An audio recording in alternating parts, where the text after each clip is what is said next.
Hello, this is Dapperman, and this is going to be my review for Let It Go Part 2.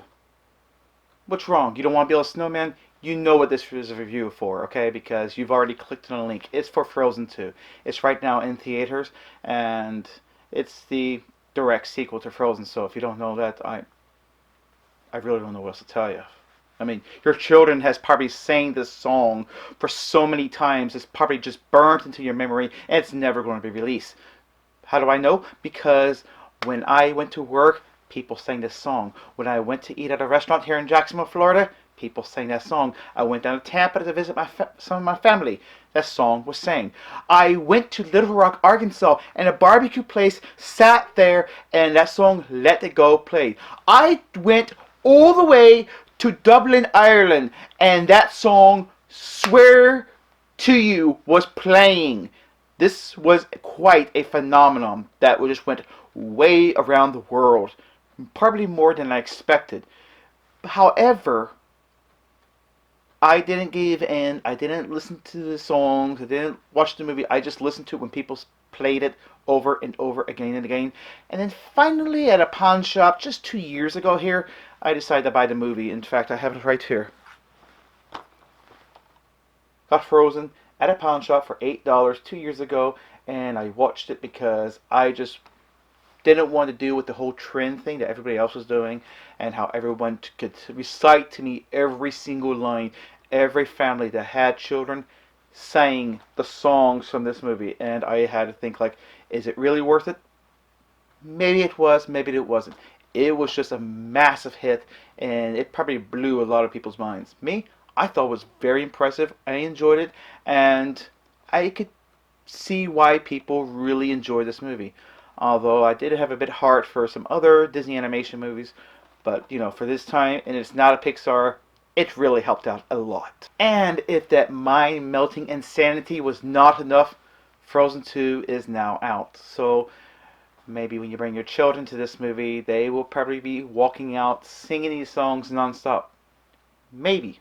We are seeing Anna and Elsa as children again, and the father is telling them a bedtime story of a fairy tale like story of the Enchanted Forest, and he claims it and says that it's a true story. This really happened. So he explains everything that happened with the Enchanted Forest and the elements. If you haven't forgot, it will explain some of the things from the last film. Fast forward into the young adult lives. We see Anna and Elsa. They are in the castle. They do their everyday routines. However, Anna does bring it to Elsa's attention. It's like, hey, don't you want to go out of the castle? Don't you want to do anything? Is there anything you have planned for the rest of your life? She replies like, I've had an adventurous life, if you have not remembered, and I think I had enough adventure, so I'm just going to stay here in this castle, settle down, probably just live here for the rest of my life, and I'll be okay with that. You know what? If I was put in her shoes and face those perils of adventure, I would probably do the same thing. However, she does hear a voice that begins singing some sort of tune, some sort of song. What was that?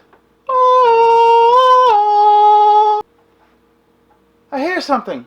And that's how I'm just trying to. That's not plagiarism. Please don't flag me for that. Please.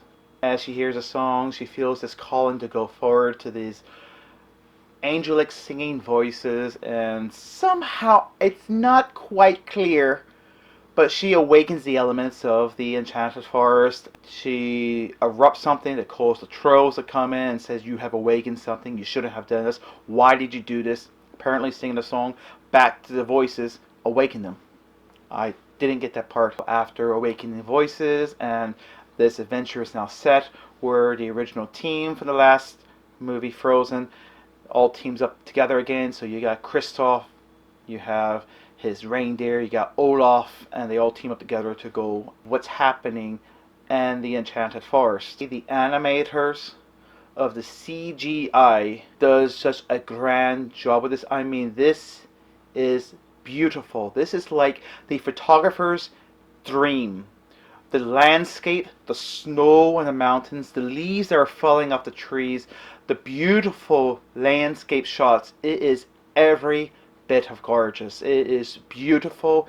It was a bit mesmerizing. I wished the scenes lingered a bit more on these nature scenes because I was just wowed by it. Because when I take pictures of nature and I have my camera on by myself, I love to take these shots, and this is every photographer's dream. They fooled me. I really thought, as the waters were crashing against the beach, that that was actually real waters.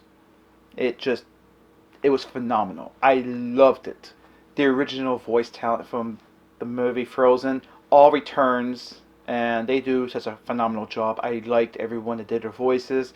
They did a well job. They did it decent, and I loved it because they had great emotion and depth in their voices as they delivered their lines, which is always a plus because sometimes when you hear the voices that's coming out of the animated mouth, you sometimes question at certain movies. I never experienced that too much with a Disney film, but there has been with certain animated films. I'm like, do they really sound terrified?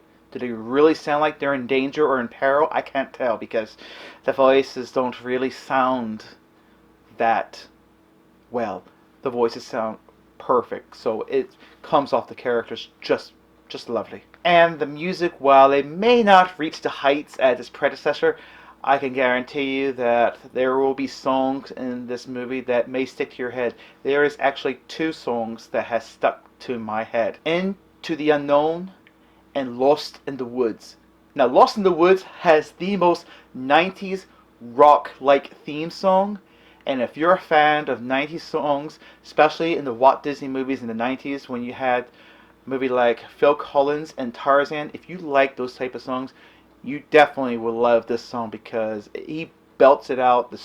It made me smile because it made me just bring back that bit of memory that Walt Disney had when they just became really creative with the music. So I can see some really good creation that was happening behind the scenes of this music. It may not be, again, like I said earlier, in that same exact heights, but it is still quite worthy of this movie. However, the character choices that were made in this movie is to me a bit baffling, and it had me question it a couple of times, like, is this really where the character is going forward in this movie? Is this the choices that an actual person will make? Because they are trying to relate this to be more realistic to a certain term in fairy tale form and to an animated movie, but still I can't help how the decisions that were made in the last movie was pretty authentic and felt very real. Hit at home at a couple of times. But when I saw this movie, I just like, that does not feel like that's actually in their character to make those types of choices. And it felt like the film had a difficulty of moving forward and where to place them at because I guess when you get so caught up in such a high budget for an animated film, you just begin to wonder, like, where do we place these characters? Do we place them right here? Do they go in the same scene? Or are they not in the same scene? Or are they having a different side story? Which I could say there was one thing I did not like is how they did with Kristoff's story, because I think he had a better story in this movie than some of the others. However, they didn't use his screen time properly, and there was a chunk of the movie where he is not there at all. A good chunk. And then all of a sudden he's back and you're like, oh, hey, you're still a thing. I almost forgot.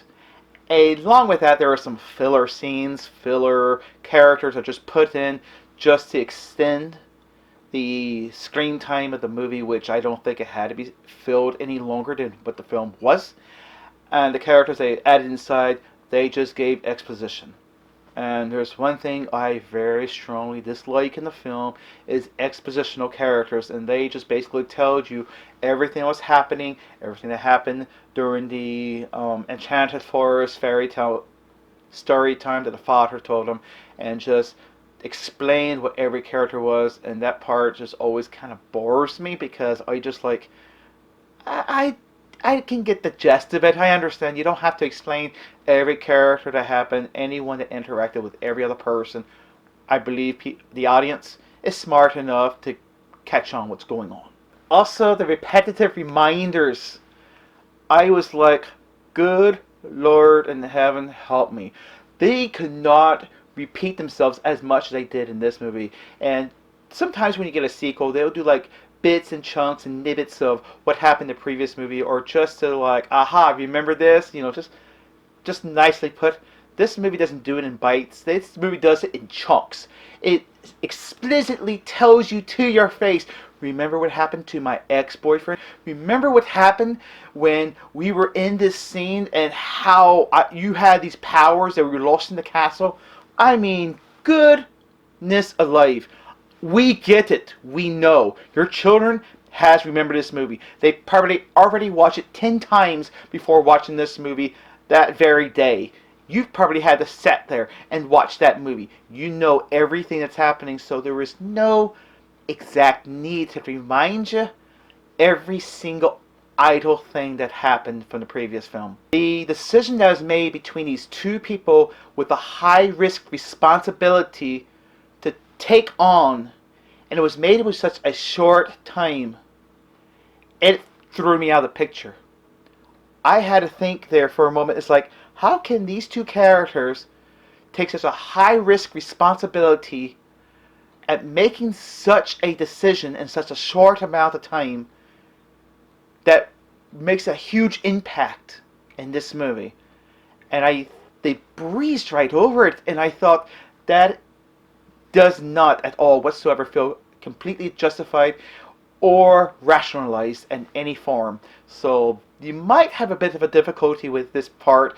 I want to explain what it is, but it's spoiling too much for you, and I don't want to do that. But at the same time, when you watch this, you may think about it the same thing, like, that's a huge risk to take just for these two characters to make in such a snap quick of a time.